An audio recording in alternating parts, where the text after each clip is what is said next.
कहा जाता है कि श्रीमद् भागवत गीता सिर्फ एक धर्म के लिए नहीं बल्कि इसे धरती के हर इंसान को पढ़ना चाहिए और समझना चाहिए ताकि वह अपनी जिंदगी में सुख, शांति और सफलता को प्राप्त कर सके।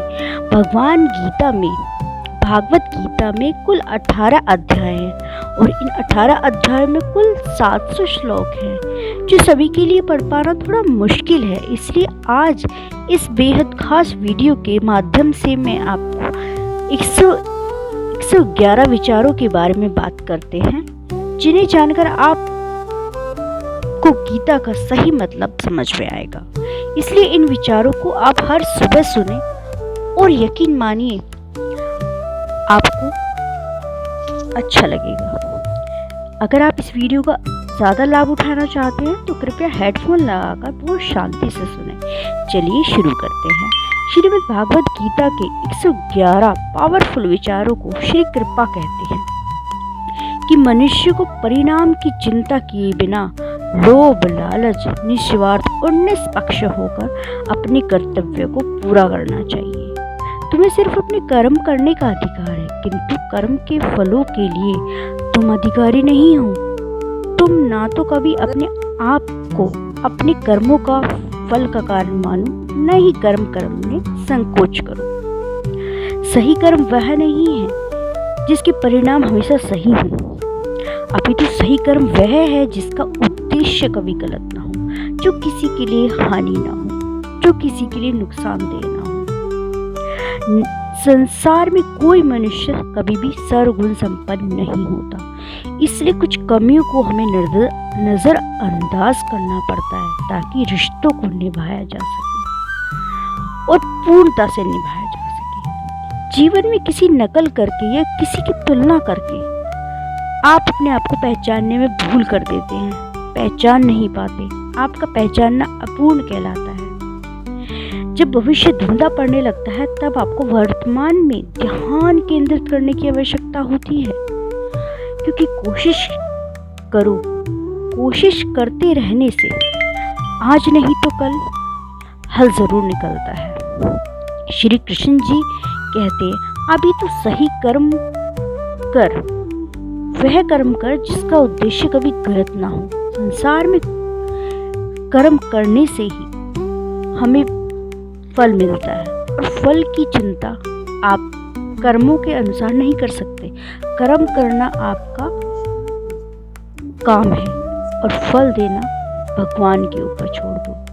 अगर आप अपने आप को पहचान कर अपूर्ण रूप से जीना बेहतर मानते हैं तो यकीन मानिए आपका भविष्य धुंधला पड़ने लग जाएगा। कोशिश करो, कोशिश से हर निकलता है। जैसे कि अर्जुन के तीर से मरुस्थल से भी जल निकलता है। जीवन की सबसे बड़ी गलती वही है जिस गलती से हम कभी कुछ सीख नहीं पाते।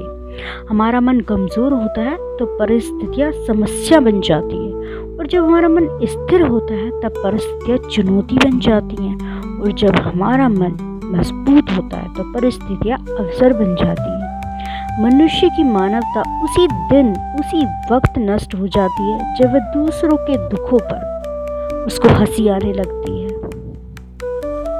ये भारतवंशी शरीर में रहने वालों को कभी वध नहीं किया जा सकता, कभी गवाहों की आवश्यकता नहीं पड़ती। सत्य एक उपहार जो असली और पवित्र है वह जब वह हृदय से किसी सही व्यक्ति और सही समय पर दिया जाए तो उस उपहार देने वाले व्यक्ति के दिल में बस उस उपहार को पाने की उम्मीद ना हो। सुंदरता आपके दृष्टिकोण में होती है। किसी को तो कमल में कीचड़ में खिला हुआ कमल भी कमल ही नजर आता है, लेकिन किसी को कीचड़ में कमल नजर आता है, लेकिन किसी को तो अच्छी जगह रखा हुआ कमल भी कीचड़ ही नजर आता है।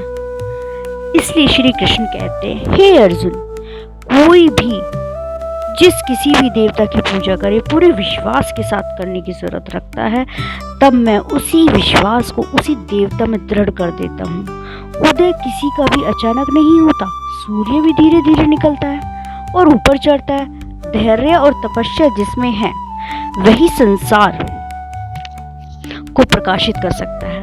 हे अर्जुन, स्वर्ग प्राप्त करने और वहां कई वर्षों तक वास करने के पश्चात एक असफल योगी भी पुनः एक पवित्र और समुद्र कुटुंब में जन्म होता है।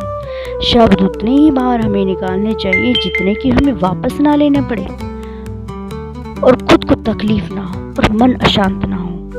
मन अशांत होता है तो उसे नियंत्रित करना कठिन है, लेकिन अभ्यास से इसे वश में किया जा सकता है। अहंकार और संस्कार में फर्क है। अहंकार दूसरों को झुकाकर खुश होता है और संस्कार स्वयं झुककर खुश होता है। सबकी सेवा करो मगर आशा किसी से मत रखो, क्योंकि सेवा का सही मूल्य ईश्वर को दे सकता है, ईश्वर ही दे सकता है। जबकि सत्य और असत्य की लड़ाई होगी तो सत्य को अकेला खड़ा होना होगा और असत्य की फौज इतनी लंबी होगी कि आपको उससे लड़ना ही आपके पास एक ऑप्शन होगा। हम शुरुआत को तो नहीं बदल सकते, लेकिन आप जहां खड़े हैं वहीं से तो शुरू कर सकते हैं और उसको अच्छे अंत में बदल सकते हैं। जब कभी उम्मीद टूटने लगे ना और कोई रास्ता ना दिखाई दे, एक बार भगवत गीता की शरण में जरूर आइए और आप महसूस कर पाएंगे कि आपके सामने कोई समस्या ही नहीं है, आपका जीवन बहुत सफल है। भगवत गीता की शरण में आइए, इसको जरूर एक बार पढ़िए। इसी आशा और उम्मीद से मैं विदा लेती हूँ। जय श्री कृष्ण।